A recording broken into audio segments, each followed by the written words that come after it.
this is a parental advisory. Words that you hear are in no way offensive. They just want to say what you already know. Warning, this is a parental advisory.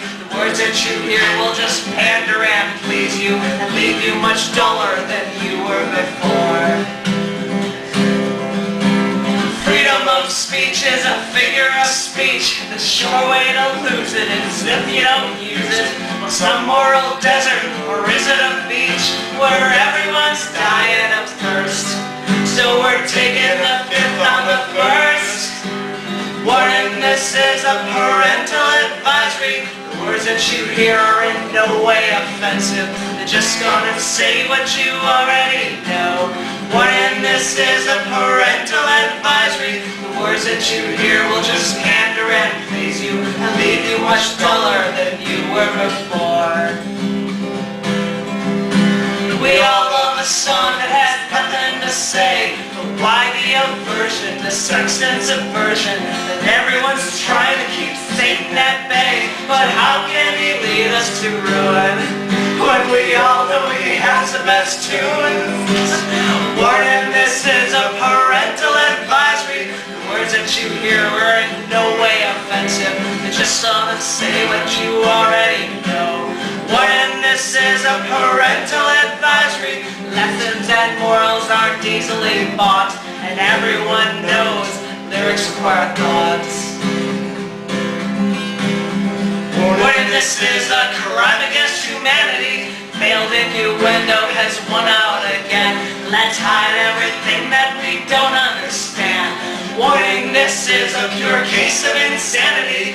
How can we bear all this lyrical inanity when we know the wrong things will be first to be banned? When we know the wrong things will be first to be banned. When we know the wrong things will be first to be banned.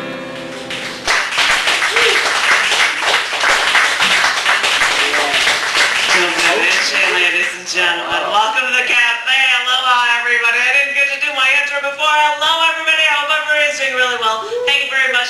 Woo, I hear them yelling up. And yeah, and what you just heard was Steve Wynn and John Wesley Harding doing parental. Yeah, woo! Thank you. Parental advisory. That was supposed to be something in the beginning. He's taking all of his stuff away. Oh, and he's setting stuff up for me here. You didn't set that. Don't touch that. What are you doing? He's messing with me. But thank you very much. This is starting at the tail end of things. We've got a phenomenal feature this evening. But I first was going to read something because I remembered from a long time ago, Lisa Heminger hosted Yammer in Chicago, poetry open mic, throughout the 90s, a little bit in the last decade as well.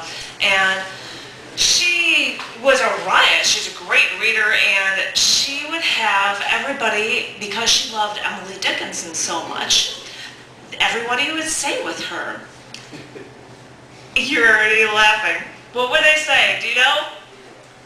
Not the Yellow Rose. Because I could not stop for death. And the thing was, the thing perfectly fit into because I could, because I could not stop for death, the Cadillac stopped for me, and so everybody would do Emily Dickinson to the Yellow Rose of Texas. Because she loved Emily Dickinson so much, she also did a poem that she read semi-regularly called 2 Minutes with Emily Dickinson. Because if she had 2 minutes to talk to her, what would she say, blah, blah, blah. And some of us regulars had decided that we were going to do 2-minute poems. I know Julia Marshall did 2 Minutes with Anais Nin, and people were doing things for poets, and I thought that if everybody was doing poets, I was going to pick a novelist, because Ayn Rand's movie, Atlas Shrugged Part 1 came out this past weekend, and if anybody knows about Weird and Metal, that's why I'm wearing my chains. I decided I was going to do 2 minutes with Ayn Rand. And so I had it is in the book, Contents Under Pressure, which is now in its second printing, so you can get that online at any time. But it's also in a 4-chapbook release called Uncorrect, and just because I had it open there, I was going to read from there. This, in my and he's like, I'm going to do it on the timer. Yeah, computer geek here, you're not doing that. Good, you're not touching that.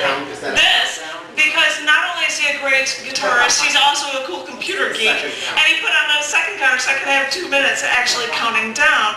And I also want to say that in this piece, I look for somebody who shares these kind of great values. And I've never found them, and I've got everything. Thank you very much. Great values? Yeah. Ayn Rand? Versus those socialist ones. That's some of the You other mean the people. woman who based all of her heroes on a mass murderer?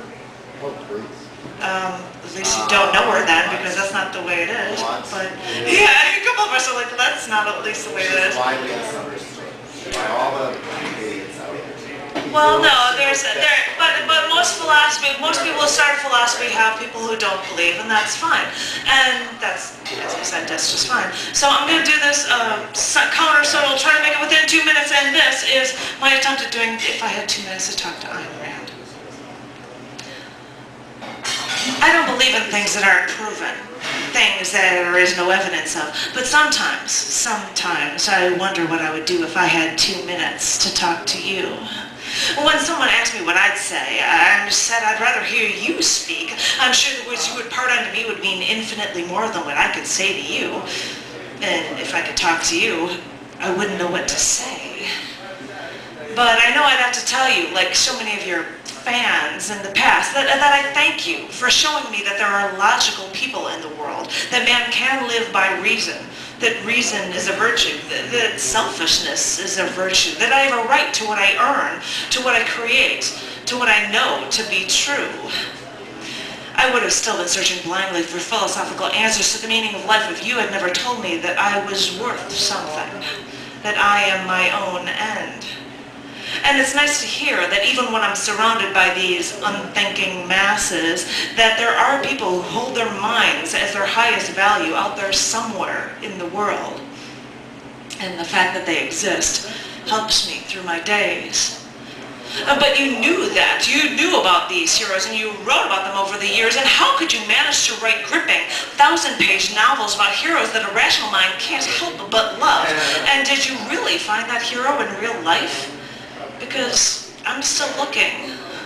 You created these heroes, but are they just created? Does anyone else understand these values as I do?